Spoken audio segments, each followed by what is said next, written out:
Tabiiy vositalar reklamasida 100% tabiiy so'zlar ko'p uchraydi. Ko'pchilik buni xavfsizlik kafolati deb hisoblaydi. Aslida ham shundaymi? Afsuski, har doim ham tabiiy, 100% tabiiy degan mahsulotlar xavfsiz degani emas. Demak, biz tabiiy vositalarni mana bu xavfli, mana bu xavfsiz yoki bu umuman zararsiz, ichaver deb ajrata olmaymiz Yo'q. va ajratish formulasini tomoshabinga bera olmaymiz. Yo'q, unaqa qila olmaymiz. Chunki agar unaqa qilganda shifokorlarning keragi bo'lmas edi. Bolalarga yoki yosh katta keksalarga qo'llash, ularni qo'llab ko'rish bu juda ham yomon oqibatlarga olib kelishi mumkin, to'g'rimi? Hattoki letal holatlarga, o'lim holatlariga ham olib kelishi mumkin. Bir kurs qora sedanadan preparat kimdir tavsiya qilgan ekan, 2 hafta shuni iste'mol qilishga. 1-2 haftadan keyin chaqirishdi, bizani berib qo'ydik deb aytishdi. Qo'shnisi tavsiya qildi yoki o'zi reklamada ko'rdi yoki kimgadir foyda berdi, endi menga ham foyda beradi degan. Qat'iyan yo'q. Masalan, ferritin tushishi ko'pchilikda kuzatiladi. Qo'rqib ketdim. O'zimda ham ferritin pastroq yuradi hozir. Assalomu alaykum. Siz salomatlik haqidagi xavfli uydirmalarni dalillar asosida tahlil qiluvchi Doktor Fakt loyihasini tomosha qilyapsiz. Bugun har bir xonadonda topiladigan tabiiy vositalar haqida gaplashamiz. Internet va ijtimoiy tarmoqlarda tabiiy mahsulotlar deyarli barcha kasalliklarga davo sifatida targ'ib qilinadi. Ularning qaysi biri foydali, qaysi biri salomatlik uchun xavfli? Bugun bu masalaga malakali shifokor bilan birga oydinlik kiritamiz. Shuni ta'kidlash joizki, biz xalq tabobatiga mutlaqo qarshi emasmiz. Aksincha, xavfsiz vositalarni xavflilardan ajratib olishda yordam berishni istaymiz. Studiyamiz mehmoni gastroenterolog va yuqumli kasalliklar shifokori Shahnoza Uralova. Assalomu alaykum. Xush kelibsiz. Rahmat, taklif uchun katta rahmat. Sog' bo'ling. Bugungi mavzuyimiz xalq tabobati tabiiy vositalar reklamasida 100% tabiiy yoki faqat giyohlardan iborat kabi so'zlar ko'p uchraydi. Ko'pchilik buni xavfsizlik kafolati deb hisoblaydi. Aslida ham shundaymi? Afsuski, har doim ham tabiiy, 100% tabiiy degan mahsulotlar xavfsiz degani emas. Umuman olganda o'simliklar ichida ham zaharli, allergen, o'zida alkaloid toksinlar ajratuvchi tabiatda o'simliklar juda ham ko'p. Masalan, oddiy olib qaraydigan bo'lsa, o'sha qo'ziqorinda uni ham foydalisi bor va zahar chiqaradigan turi bor. Yoki bo'lmasam oddiy tabiiy hisoblangan ismaloq. Uni tarkibida 100% tabiiy hisoblangan oksalatlar. Bundoq qaraganda u tabiiy. Lekin bu degani u hammaga to'g'ri keladi, hammaga bir xil ta'sir qiladi va zararsiz degani emas. Umuman tibbiyot nuqtai nazaridan qaraganda barcha o'simliklar, giyohlar ham xuddi organizmga tushgandan keyin xuddi dori kabi ishlaydi. Ya'ni organizmga tushadi, jigar orqali biz metabolizm deymizda, parchalanadi, juda murakkab biokimik jarayonlar o'tadi bu jigarda. Va o't qopiga ta'sir qiladi, ferment sistemasiga ta'sir qiladi va buyraklarga ta'sir qiladi. Shuning uchun ham bularni 100% xavfsiz deb bo'lmaydi. Lekin dorilardan farqli o'rinroq, masalan, dorixonalarda sotiladigan dorilardan yoki bo'lmasam xuddi shuda hattoki o'simliklar ham farqi shundaki, unda dozasi muvozanatlashgan, tarkibi tozalangan, o'rganilgan, tekshirilgan, barcha standartlarga rioya qilingan va laborator tekshiruvlardan o'tkazgan bo'ladi. Shuning uchun biz xavfsiz deymiz. Shu borada bitta misol ham keltirib ketdik. Masalan, o'zim ham ishlayman tabiiy vositalar bilan, tabiiy o'simliklar bilan. Bemorlarimga ramashka masalan o'simligini yozaman-da. Bemorlarim so'rashadi, Instagramda jo'natishadi menga paketiklar, har xil qadoqdagi paketiklar va shunda faqatgina 4 burchak yozuvi bor. Shahnoza Alisherovna, mana shu ramashka to'g'ri keladimi? Shuni ichsam bo'ladimi deb. Men aytaman, yo'q. faqat va faqat aptekadan, ya'ni dorixonadan olingan romashka. Chunki uni tarkibi boya yuqorida sanab o'tilgani hamma narsasiga rioya qilingan, qadoqlangan va xavfsiz hisoblanadi. Shuning uchun ham boya yuqorida aytgan o'simlik, giyohlar, har tabiiy lozungi bilan chiqqanlar har doim ham xavfsiz degani emas. Shu o'rinda meni o'zimni boshimdan o'tgan voqea esimga tushdi. Bir kuni menga moy chechakli choyni vrach yozib berdilar va men dorixonaga borib moy chechak shu romashka choyini so'radim. Meni qo'limga ikkita qadoq berishdi va shu qadoqni sotib olayotganimda qarasam, bir e'tiborliroq bo'lib o'qisam, birida moy chechak va turli o'tlar deb yozilgan ekanda. Ikkinchisi faqat moychechak o'ti. Tarkibi 100% moychechak yozilgan. Shunda to'xtadimda, to'xtang dedim, mana bu yerda moychechak va boshqa giyohlar, bular qaysilar deganimda, bilmadik deyishdida. Biz bilmaymiz dedi. Buni dedi mana shu ishlab chiqaruvchidan so'raysiz dedi. Men esimda yo'q hozir qaysi brendga tegishli bu mahsulot. Hozir aytsam xato ketib qolishi mumkin, lekin shunda yana vrachimga qo'ng'iroq qilib, men qaysi birini olishim kerak desam, siz faqat toza moychechakni olasiz va uni ichasiz, qabul qilasiz dedilar-da. Mana shu darajada aytmoqchimanki, ehtiyotkorlik talab etilar ekan. Hattoki mana shu dorilarni, ya'ni bu ham endi bunday qaraganda darmon dori deyiladi, bu ham to'g'rimi? To'g'ri, chunki uni aslida har bitta dori bo'lsin, giyoh bo'lsin, qanaqadir o'simlik bo'lsin, umuman dorixonada sotilyaptimi, bo'ldi. Uni tarkibida instruksiya degan narsa bor, ya'ni qo'llash yo'riqnomasi. O'sha yo'riqnomada siz hamma savollaringizga javob topishingiz kerak. Ozginagina qog'ozchada emas. Hamma savollaringizga javob topishingiz kerak. Hozir juda ham to'g'ri ta'kidlab o'tdingiz, qo'shimchalar yonidagi yondosh qo'shimchalar. Yaxshi, mana siz o'zingiz shifokoringizga bog'langansiz, so'ragansiz. Bu siz tomoningizdan juda ham to'g'ri taktika bo'lgan. Chunki aynan romashka yozib bergan. Bu yondosh o'simliklari sizga ertaga qanaqa organizmingizga ta'sir qilishini bilmaysiz. Uni faqat sizni shifokoringiz biladi, chunki u siz bilan suhbat qurgan, u sizni tahlillaringizni ko'rgan, u siz organizmingizni o'rgangan. Shuning uchun ham aynan moychechak, o'sha romashka aynan dorixonada va tanho o'zini deb buyurgan. Ko'pchilik giyoh va yog'larni shifokor belgilagan dori bilan bir vaqtda qabul qiladi va buni zararsiz deb hisoblaydi. Bu qanchalik xavfsiz? Bu juda ham xavfli amaliyot.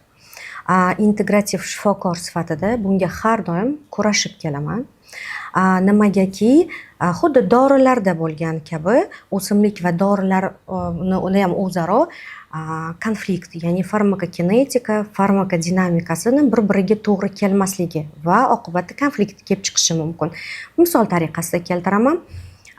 Masalan, bemorimiz qon bosimi bor va u qandaydir dori vositasini ichadi, qonni suyultiruvchi masalan dori vositalarini ichadi va o'zi xohladi yoki kimdir maslahat berdi, qo'shmoqchi giyoh, tabiiy tarkibli-ku bu deb yoki bo'lmasam o'simlik dori vositasini. Lekin ushbu dori vositasi boyagi dorini ishlash mexanizmiga ta'sir qilib, uni mexanizmini yo kuchaytirib yuborishi mumkin, yo aksincha bloklab qolishi mumkin. Tasavvur qiling, agar bloklansa, ya'ni ishlash mexanizmi ishlashdan to'xtatsa yoki susaytirsa, u qonni doimiy ravishda qonni suyultirib yurish kerak bo'lgan bemor qoni quyilib ketadi va qaytmas oqibatlar kelib chiqishi mumkin. Xuddi shunaqa qandli diabet, masalan, qandli diabet xastaligi bilan kasallangan bemorlar insulin, maxsus glyukozaga qarshi dorilar ichib yuradi. Yana qo'shimcha dori ichsin, o'simlik yoki giyoh.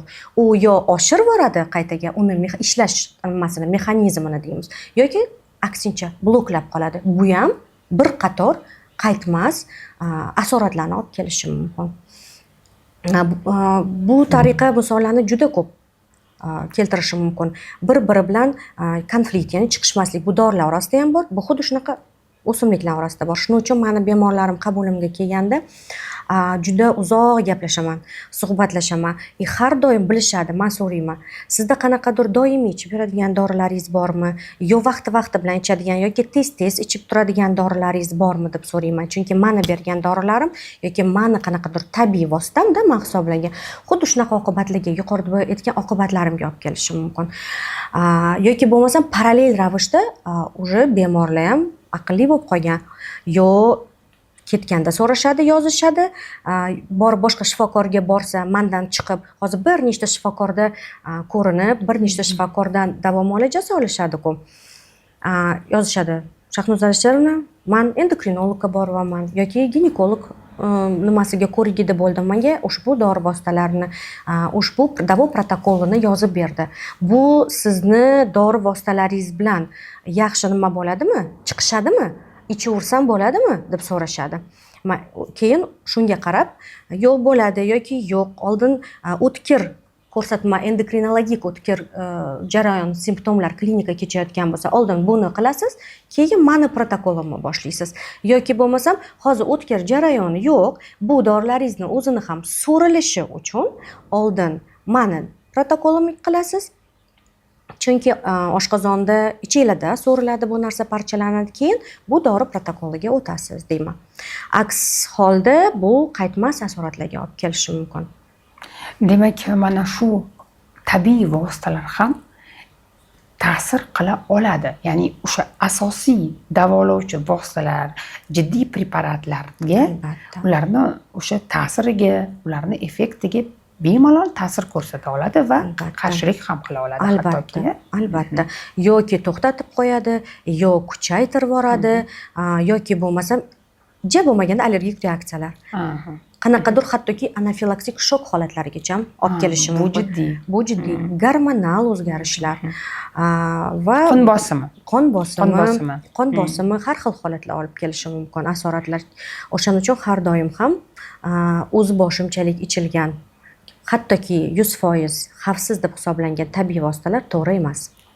Endi mana shu tabiiy vositalarni olsak, ularni qaysilari xavfliroq, qaysilari zararsiz? Ularni qanday ajratish mumkin? Bilasizmi, bu yerda umumiy javob bersam bo'ladi. Albatta, siz maxsus ishonchli dori vositasini dorixonalardan sotib olganingiz yaxshi. Albatta, uni yuqorida aytganimdek qo'llanish yo'riqnomasi bo'lishi shart. Chunki bu yo'riqnomada to'liq yoziladi.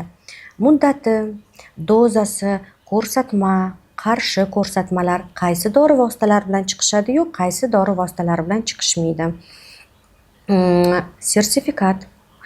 Albatta, sertifikatlik, yaroqlilik muddatidan tashqari buni haroratni, hattoki haroratgacha yozilgan bo'ladi. Agar ushbu dori vositasi o'simlik giyoh bo'lsin, siz bunda yo'riqnoma ko'rmadingizmi, o'sha shubha uyg'otish kerak. Yoki bo'lmasam shubhali tijoratchi yoki ko'chada kimdandirda yoki bo'ladi, bizda mana paketlarda, maxsus qadoqlarda ko'chadan sotib olamiz, tanishlardan sotib olamizda.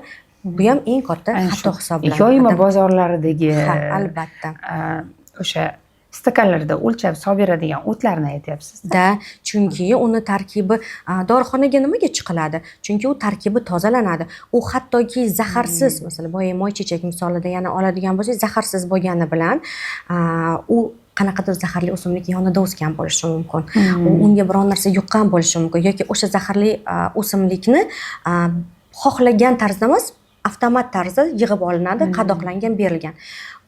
Moychechak emas, yonidagi qanaqadir boyagi o'simlik yoki boyagi o'simlikning ta'siri sifatida toksik holatlar, zaharlanishlar kelib chiqadi. Biz nima deb o'ylaymizki, albatta moychechak orqali zaharlandik deb o'ylaymiz. Biz o'ylamaymizki, men ko'chadan sotib oldim, yoyma bozordan sotib oldim, na qo'llash muddati bor, umuman yo'riqnomasi yo'q, hech narsasi yo'q, umuman informatsiyasi yo'q narsa sotib oldik deb o'ylamaymiz. Xo'p, bu qachonki bemorning qo'lida shifokorning protokoli, retsepti bo'lgan holatdan aytyapmiz. Dorixonaga bordi va o'sha yerda tarkib o'rgandi. Endi deylik, bemor o'ziga o'zi tashxis qo'yib yoki bo'lmasa bir qaysidir bir internetdagi reklamani o'qidi va o'zi shu darmonni, dorini, o'tni sotib olgan dorixonaga bordi. Ana unda u uchun, mana shunday bemorlar uchun qaysi birini biz xavfli deymiz, qaysi birini bir xavfsiz deymiz. Ya'ni ularga ham bir ozgina yo'nalish beraylik, xulosa qilishsin. Buni shifokorsiz men sotib ola olaman. Buni lekin avval shifokor bilan maslahatlashib olishimiz kerak. Chunki mana sir emaski, hozir juda ko'p bunday vositalar. Masalan, o'sha yog'larni olaylik, uzum yog'i, shaftoli yog'i, bodom yog'i yoki bo'lmasa mana shu moychechaklar, shalfiy yoki bitta pijma degan, endi bu rus tilidagi nomi, o'simlik bor. U o'sha buyraklar uchun chistitda ichiladi. Ularni ham juda kuchli nojo'ya ta'sirlari bo'lishi mumkin-da. Inson o'ziga o'zi shuni tavsiya qilib borib, bu o'tku deb turib masalan ichsa, bu qanday holatlarga olib kelishi mumkinligini biz tomoshabinlarga yechim bersak, bir yordam bersak shu ma'noda maslahat bilan. Umuman judayam to'g'ri savol bersangiz, o'rinli desam bo'lar, o'rinli savol. Juda bizani mentalitetda, bizani xalqda ko'p uchraydi bunaqa holatlar. Qo'shnisi tavsiya qildi yoki o'zi reklamada ko'rdi yoki kimgadir foyda berdi, endi menga ham foyda beradi degan. Lekin bir narsani unutamiz, har bir organizm bu unikal va individual, judayam chuqur biokimik jarayonlar kechuvchi organizm hisoblanadi. Har bir organizmda, har doim aytaman bemorlarimga shunaqa holatlar bo'ladi. Voy, mani turmush o'rtog'im ichdi, yaxshi bo'ldi. Manchi yoki qaynonam ichdi, boshqa. Uni genetikasi boshqa, sizni genetikangiz boshqa. Bilasizmi, genetikaga ko'p kasalliklar bog'liq. Ya'ni biz hozir so'nggi paytlarda genetik tahlillar, raskladушкалар, analizlar уже mana kelib chiqyapti yangi tadqiqotlarda. Shuning uchun unga to'g'ri kelgan narsa sizga to'g'ri kelmaydi. Bu chuqur murakkab jarayon. Nima uchun shifokorlar bemor kelganda uzoq suhbat quradi? Uni organizmini o'rganadi. Tibbiyotda bu anamnez deyiladi. Keyin shular asosida tahlillarga jo'natadi va tahlillarni yana qanaqadir savollar bilan to'ldirib, keyin davo protokoli yoziladi. Har bir dori, har bir o'simlik uzoqlik, ya'ni ichish muddati, dozasi individual kelib chiqadi. Asosiy kasalliklari va yondosh kasalliklari va genetikasidan kelib chiqqan holatda. Bunaqa holatlarni hisobga olmasdan turib o'ziga o'zi borib ichsa, juda ham yaxshi emas asoratlar kelib chiqishi mumkin. Yoki mana bu zaif qatlamni olaylik, bolalarga yoki yosh katta keksalarga qo'llash. Ular yana ham zaif qatlam. Ularni qo'llab ko'rish bu juda ham yomon oqibatlarga olib kelishi mumkin, to'g'rimi? Hattoki letal holatlarga, o'lim holatlariga ham olib kelishi mumkin. Endi mana shu savolga qaytsak, demak biz tabiiy vositalarni mana bu xavfli, mana bu xavfsiz yoki bu umuman zararsiz ichaver deb ajrata olmaymiz va ajratish formulasini tomoshabinga bera olmaymiz. Yo'q, unaqa qila olmaymiz. Chunki agar unaqa qilganda shifokorlarning keragi bo'lmas edi. Shuning uchun ham shifokorlar umri davomida izlanadi. Umri davomida tahlil qiladi. Har bitta organizm o'rganadi. Masalan, ma'lum bir kasallik, u ma'lum deymiz, ma'lum bir standartlar borda. Ya'ni voz deymiz, voz tomonidan ishlab chiqqan standartlar bor. Lekin shunaqa kasallar keladiki, ma'lum kasalliklar, lekin xuddi o'sha davo protokoli o'sha bemorga to'g'ri kelmaydi. Qanaqa qilib biz ko'chadagi o'simlikni, giyohni, tarkibi noma'lum narsani, kimgadir yordam bergan narsani hammaga yordam beradi deb ayta olamiz? Bu juda ham noto'g'ri fikr.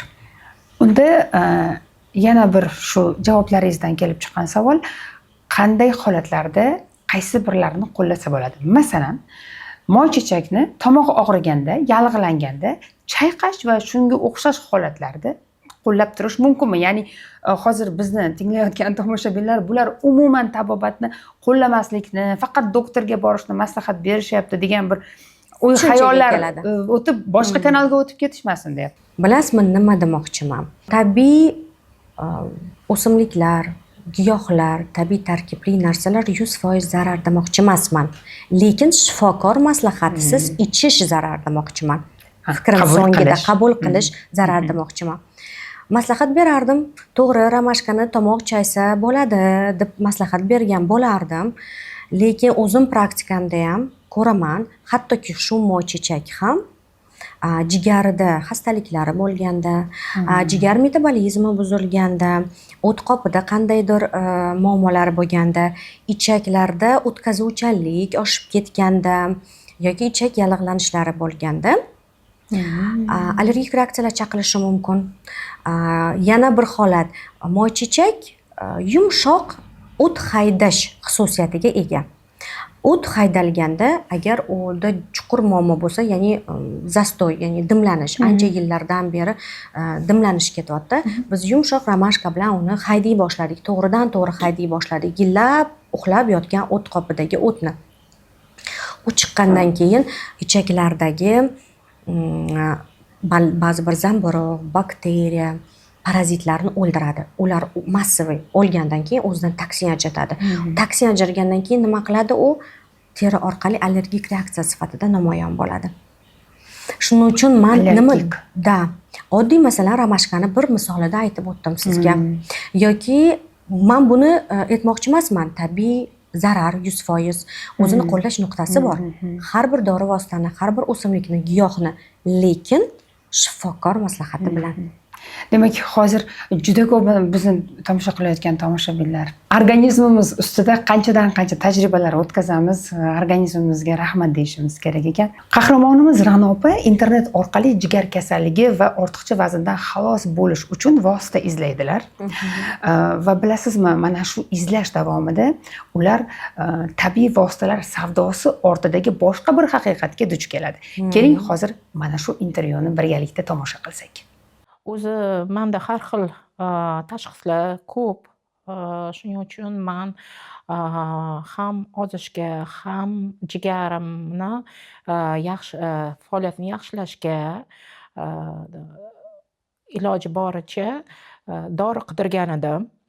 Internetda bitta reklamani ko'rib qoldim Telegram kanalda va shu internetdagi reklama havolasi orqali o'tganimda undan keyin u yerda ma'lumotingizni qoldiring deyishgan va agar masalan 10 minut ichida yoki yarim soat ichida ma'lumotingizni qoldirsangiz katta narx tushirilgan holda sotiladi sizga deyilgandan keyin menga ertasiga qo'ng'iroq qilishdi va dorilarni reklama qila boshlashdi telefonda.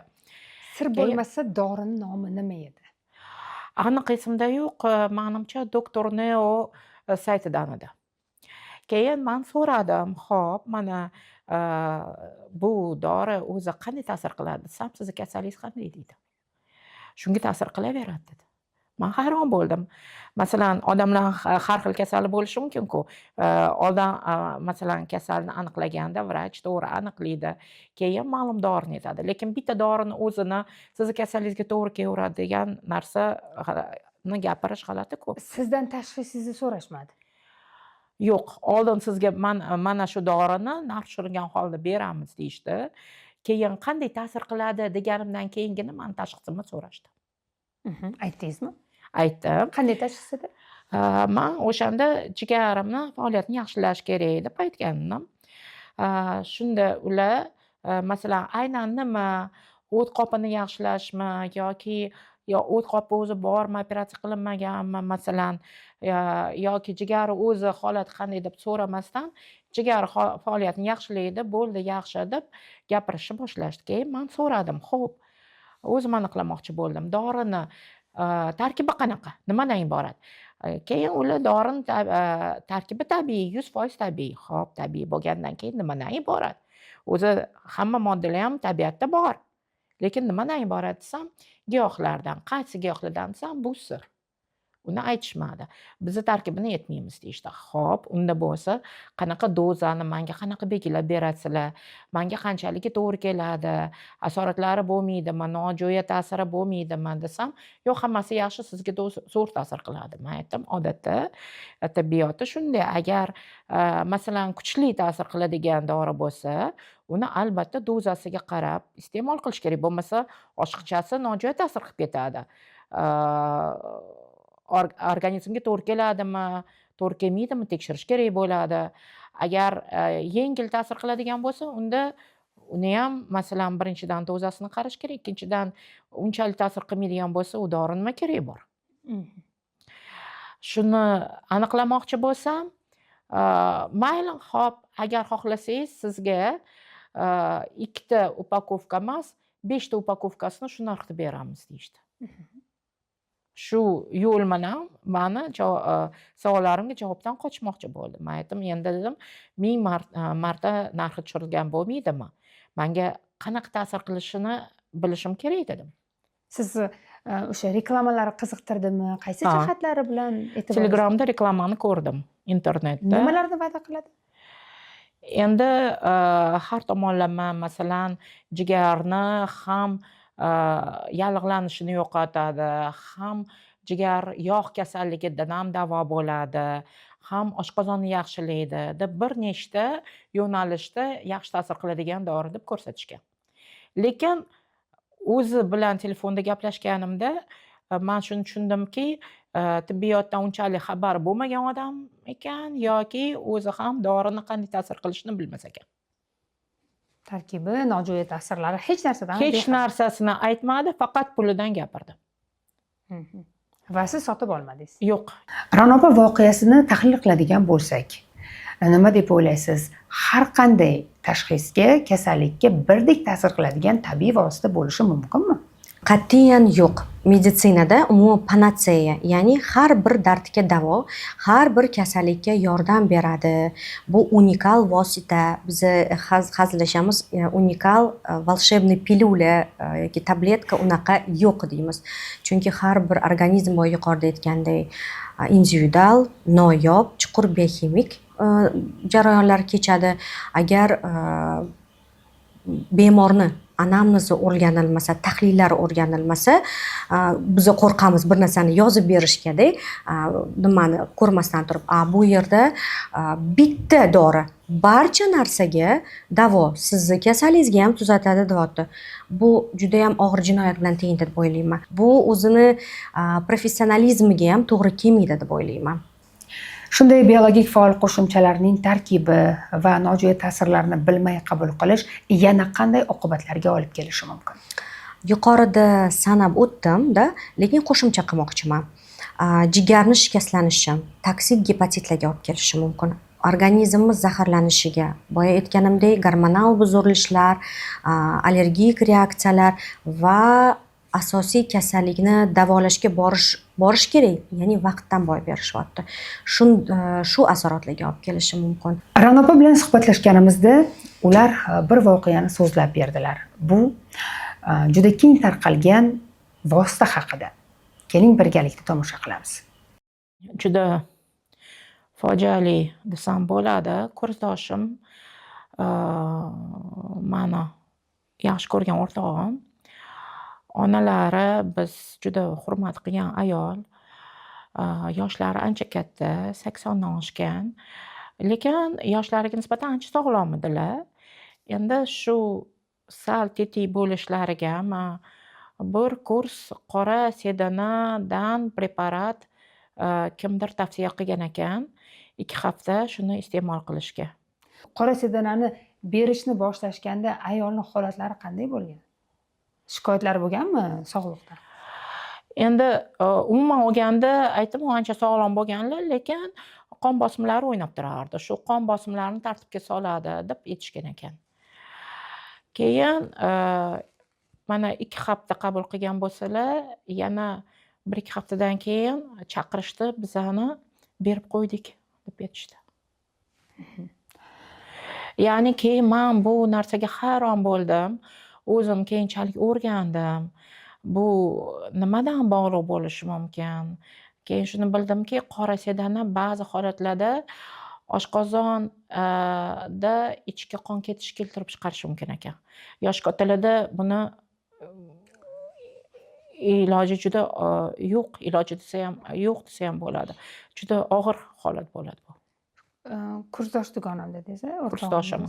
Ular nima deganlar o'sha voqeadan keyin? Doktorlar nima degan? O'lim sababi yoki shunda doktorlar baribir tekshiradi-ku, masalan. Endi o'rtog'im shunchalik tushkunlikda bo'lganki, masalan, uni tekshirib, masalan sudlashib hech narsa qilmayman. Masalan yaqinda ham man so'radim, xohlaysanmi shu haqida gapirishni xohlaysanmi deganda yig'lab yo'q gapira olmayman deb aytdilar. Endi ularga bu qora sedanani kim tavsiya qilgan? Uni aniq bilmayman, lekin internetda juda ko'p reklama qilingan. Shunda farzandlari onalariga shuni tetikroq bo'lsinlar deb sotib olishgan. Chunki uni ham hamma dardga davo deb tavsiya qilishadi, lekin tibbiyot xodimlari biladi. Hamma narsaga davo degan narsani o'zi yo'q. Qora sedana haqida gaplashsak, u haqiqatan ham barcha tashxislarda foydalimi? Uning qanday nojo'ya ta'sirlari bor? Qora sedana to'g'risida to'xtalsak, qora sedana to'g'ri bir qator foydali xususiyatlarga ega. Foydali xususiyatlaridan bu yallig'lanishga qarshi, antioksidant, vaqti kelganda antibakterial, zamburug'larga qarshi yog'lar turiga kiradi. Ammo bu degani hamma kasallikda bilib-bilmay buni ichish kerak degani emas. Nima uchun? Umuman yog'larga kelganda va ayniqsa sedana yog'iga, birinchidan bu yog'i, ikkinchidan u achchiq ta'mga ega. Agar sizni umuman bemorlarning shilliq qavatida yallig'lanishlar bo'lsa, yazva, eroziya, qanaqadir umuman yallig'lanishlar bo'lsa, bunda qat'iyan mumkin emas sedana yog'i. U bu narsani kuchaytirib yuboradi. Oshqozon osti bezi xastaliklari bor bemorlarga mumkin emas yoki stadiyasi deymiz, bosqichlariga qarab shifokor nazoratida, shifokor tavsiyasi bilan tahlillar o'rganilgan holda mumkin. Qanaqa? Masalan, biz beramiz ovqatdan keyin juda kichik dozalarda uni oshqozon osti bezini yallig'lanish bosqichiga qarab. Agar unda o'tkir bosqichi yoki bo'lmasam baribir o'tkir bosqich emas, surunkali holatda hozir, lekin oshqozon osti bezi juda ham yaxshi emas holatlarda berilsa, bu ham o'tkir holatga o'tib ketishiga yoki bo'lmasam uxlab yotgan narsani uyg'otib yuborishiga olib kelishi mumkin. Oddiy sedana yog'i, chunki u achchiq va yog'li. Barcha yog'larni oshqozon osti bezimiz yomon ko'radi. Juda ehtiyotlik bilan qo'llash kerak.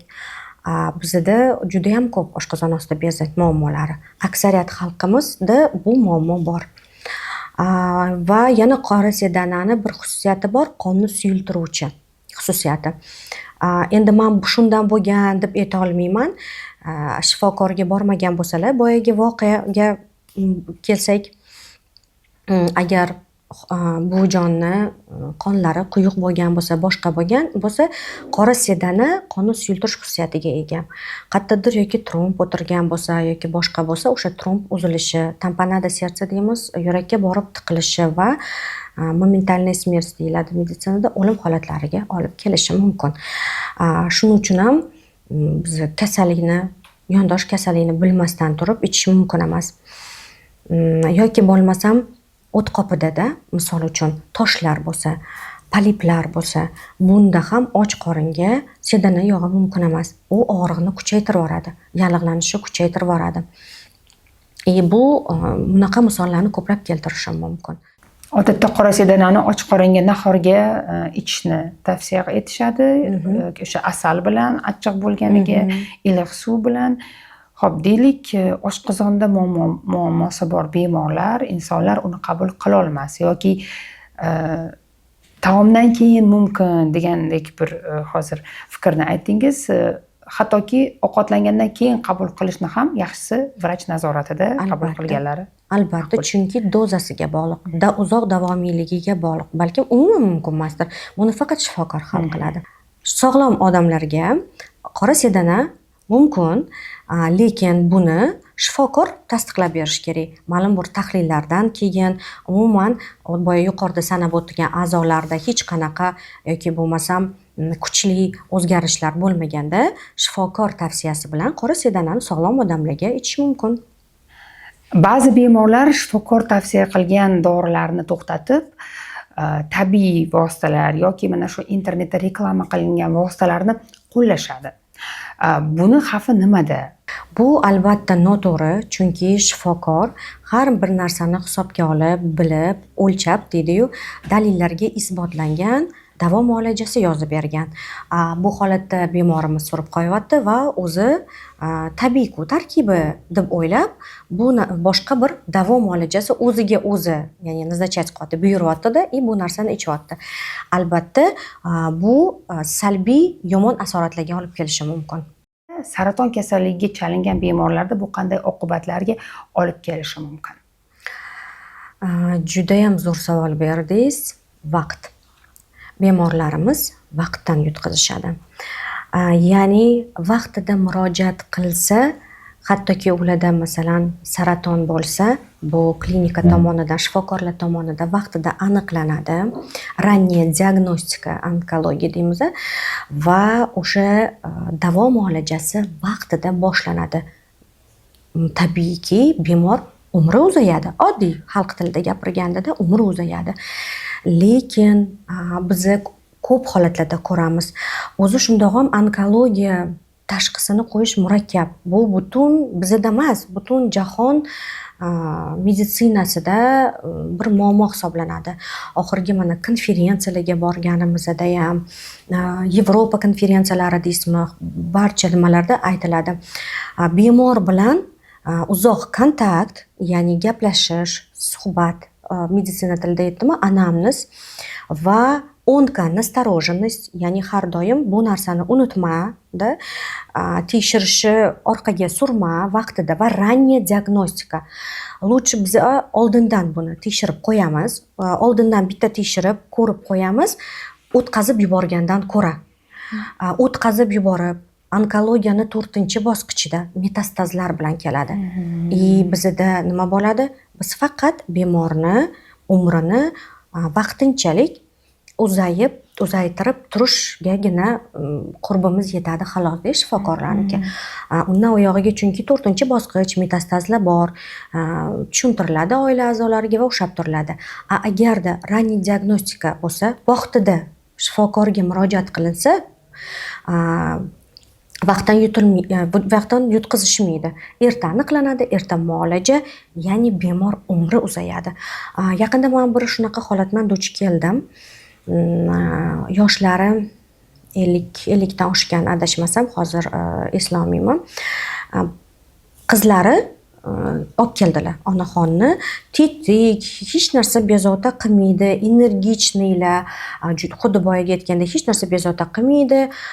Faqatgina shu ozgina ba'zida ichi o'tib qolishi mumkin deb gastroenterologga va menga yoqmayotgani tahlillarda ferritin doimo tushib ketadi deb aytdi qizlari.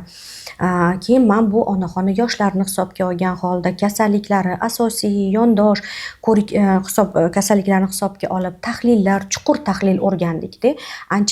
Bir menimcha bir oylar ketdi o'rganib, to'g'ri u tahlilga, bu tahlilga jo'natib, oxirida to'g'ri yo'g'on ichak saratonini aniqladik. Bilasizmi, bir tomondan xafa ham bo'lasizda, endi baribir bu yaxshi tashxis emasda saraton.